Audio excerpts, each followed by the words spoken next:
ಹೆಸರು ಜೀಜಾಬಾಯಿ, ಅಹಲ್ಯಾಬಾಯಿ ಹೋಳ್ಕರ್, ಬೆಳವಡಿ ರಾಣಿ ಮಲ್ಲಮ್ಮ, ಯಳದಿ ರಾಣಿ ಚೆನ್ನಮ್ಮ, ರಾಣಿ ದುರ್ಗಾವತಿ, ಮೇಡಮ್ ಗೀತಾಜಿ ತಾಮ, ಚಿತ್ರದುರ್ಗದ ವನತೆ ಒಬ್ಬವ್ವ, ಕಿತ್ತೂರು ರಾಣಿ ಚೆನ್ನಮ್ಮ, ಉಳ್ಳಾಲ ರಾಣಿ ಹಬ್ಬತ್ತ, ಝಾನ್ಸಿ ರಾಣಿ ಲಕ್ಷ್ಮೀಬಾಯಿ, ಚಿನ್ನಭೈರಾದೇವಿ.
ಕನ್ನಡಮ್ಮನ ಹರಕೆ ಪದ್ಯವನ್ನ ನಾವು ಕಲ್ತಿದೀವಿ. ನಿಮಗೆ ಅದು ಬರುತ್ತೆ ಕೂಡ ಹಾಡಕ್ಕೆ. ಇದನ್ನ ಬರೆದವರು ಯಾರು?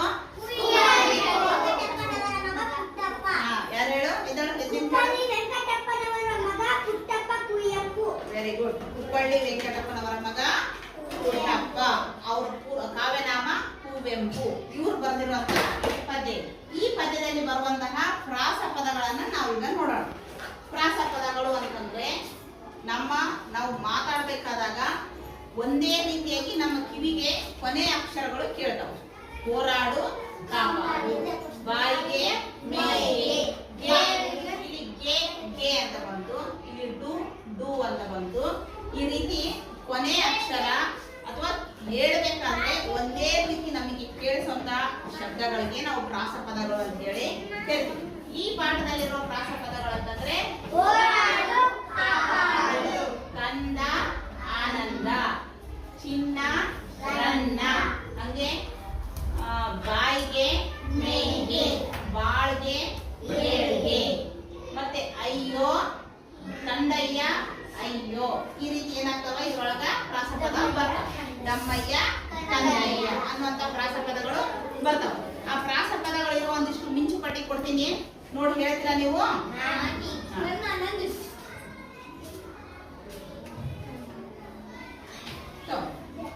ಮತ್ತೆ ಯಾರು ಹೇಳ್ತೀರಿ?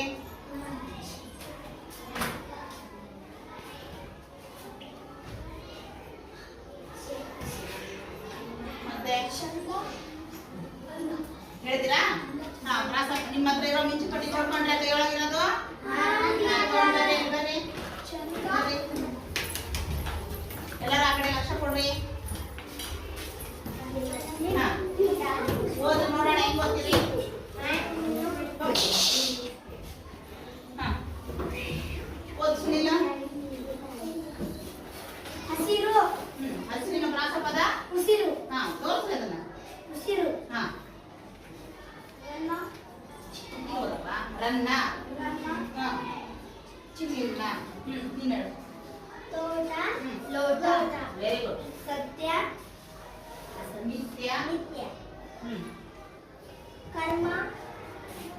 ನೀನೇ ಹೇಳು, ನೀನೇ ಹೇಳು. ಕರ್ಮ ಧರ್ಮ. ಹಾ, ಕಲಿಯೋಣ ನಲಿಯೋಣ. ಹಣ್ಣು ಮಣ್ಣು. ಅಂದ ಚಂದ. ಈಗ ತೋರಿಸ್ಬೇಕು. ಅಂದ ಚಂದ. ಊಟ ಕಡಿಯಲ್ಲ. ಅಂದ ಚಂದ. ಈ ರೀತಿ ಪ್ರಾಸ ಪದಗಳು ಇದ್ದಾವೆ. ಈಗ ಒಬ್ರಿಗೊಬ್ರು ಕೇಳಿ ನೋಡೋಣ ಹೆಂಗ್ ಹೇಳ್ತೀರಿ. ಸುನಿ ನೀನ್ ಕೇಳಪ್ಪ ಅವನ್ನ. ಹಸಿರು ಪ್ರಾಸಪದ ಏನು? ಹಾ, ನೀನ್ ಕೇಳು. ಚಿನ್ನ. ನಿನ್ ಕೈ ಇದ್ರೆ ಹೇಳು, ನಿನ್ ಕೈ ಇದ್ರೆ ಹೇಳು. ಲೋಟ. ಲೋಟ. ಸತ್ಯ. ನಿತ್ಯ. ಕರ್ಮ ಧರ್ಮ.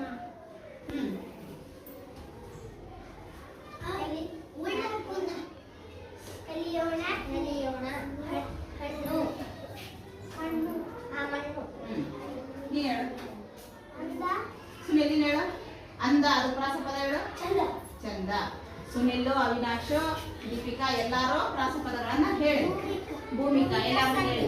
ಸರಿ, ಈಗ ಈ ಪ್ರಾಸ ಪದಗಳನ್ನ ಇಲ್ಲಿ ಚಾರ್ಟ್ ನಲ್ಲಿ ಬರ್ತಿದೀವಿ. ಯಾರು ಓದ್ತೀವಿ? ಸುನಿಲ್ ಓದ್ಬಾರ. ಇಲ್ಲ, ಸನ್ನಿಧಿ ಓದ್ಬಾರ. ಹೋರಾಡು ಕಾಪಾಡು. ಆರು ಕಾಡು. ಅವ್ರಿಗೆ ಕೇಳಿಸು. ಹೋರಾಡು. ಹೋರಾಡು. ಕಾಪಾಡು. ಕಾಪಾಡು. ಆರು. ಆರು. ಕಾಡು. ಕಾಡು. ಹಣ್ಣು. ಹಣ್ಣು. ಹಣ್ಣು. ಹಣ್ಣು. ಅಕ್ಕ. ಅಕ್ಕ. ಪಕ್ಕ. ಪಕ್ಕ. ಹಲ್ಲು. ಹಲ್ಲು. ಕಲ್ಲು. ಕಲ್ಲು. ನಾಳೆ. ನಾಳೆ. ಆಳೆ. ಆಳೆ. ಅಪ್ಪ. ಅಪ್ಪ. ತುಪ್ಪ. ತುಪ್ಪ. ಗೆಜ್ಜೆ. ಗೆಜ್ಜೆ. ಗೆಜ್ಜೆ. ಗೆಜ್ಜೆ. ಬೇಳೆ. ಬೇಳೆ. ಕಾಳೆ. ಬೇಳೆ ಅಲ್ಲ, ಬೆಳೆ. ಬೆಳೆ. ಬೆಳೆ. ಕಾಳೆ. ಕಳೆ. ಬೆಳೆ ಕಳೆ. ಬೆಳೆ ಕಳೆ. ಬೆಳೆ ಕಳೆ. ಕಪ್ಪೆ. ಕಪ್ಪೆ. ಸಪ್ಪೆ. ಹಸಿರು. ಹಸಿರು. ಉಸಿರು. ಉಸಿರು. ಗೊಂಬೆ. ಗೊಂಬೆ. ಗೊಂಬೆ. ಗೊಂಬೆ. ಕಟ್ಟೆ. ಕಟ್ಟೆ. ಬಟ್ಟೆ. ಬಟ್ಟೆ. ಹಬ್ಬ. ಹಬ್ಬ. ಡಬ್ಬ. ಡಬ್ಬ. ಮಾನವ. ಮಾನವ. ದಾನವ. ದಾನವ. ಜನ. ಜನ.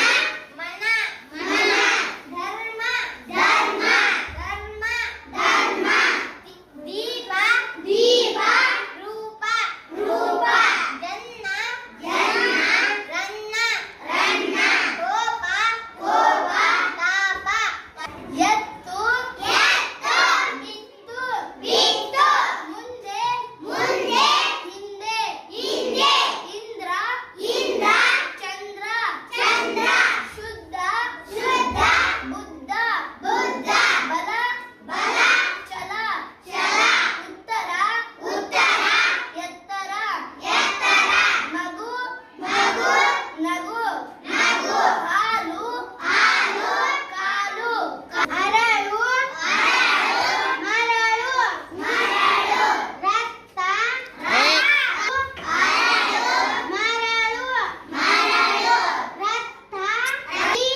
ಆಮೇಲೆ ಮೂರನೇದು ಯಾವುದು ಅಂತ್ಯಪ್ರಾಸ.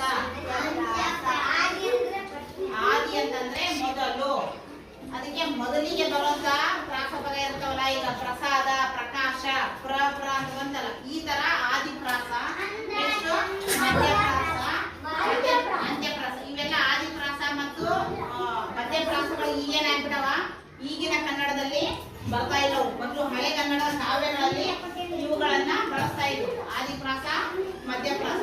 ಈಗ ಕೇವಲ ಅಂತ್ಯಪ್ರಾಸಗಳನ್ನ ಜಾಸ್ತಿ ಬಳಸ್ತೀವಿ. ಯಾವುಗಳನ್ನ? ಅಂತ್ಯಪ್ರಾಸಗಳನ್ನ. ಈಗ ಇದಕ್ಕೆ ಉದಾಹರಣೆ: ಹೋರಾಡು, ಕಾಪಾಡು, ಡು ಡು, ಬಾಯಿಗೆ ಮೇಗೆ, ಗೆ ಗೆ, ಬಾಳ್ಗೆ ಏಳ್ಗೆ, ಗೆ ಗೆ. ಹಂಗೆ ಚಿನ್ನ, ರನ್ನ, ನ ನ. ಬಂದಿಲ್ಲ, ನಾವೀಗ ಬರ್ದಿಲ್ಲ. ಅದರಲ್ಲಿ ಕೂಡ ಎಲ್ಲವೂ ಏನಿರವು ಅಂತ್ಯಪ್ರಾಸನೆ. ಅಂತ್ಯ ಅಂತಂದ್ರೆ ಕೊನೆ, ಕೊನೆ ಪ್ರಾಸ ಅನ್ನೋ ಪದಗಳನ್ನ ನಾವು ಈಗಿನ ಕನ್ನಡದಲ್ಲಿ ನೋಡ್ತೀವಿ, ಹೊಸ ಕನ್ನಡದಲ್ಲಿ.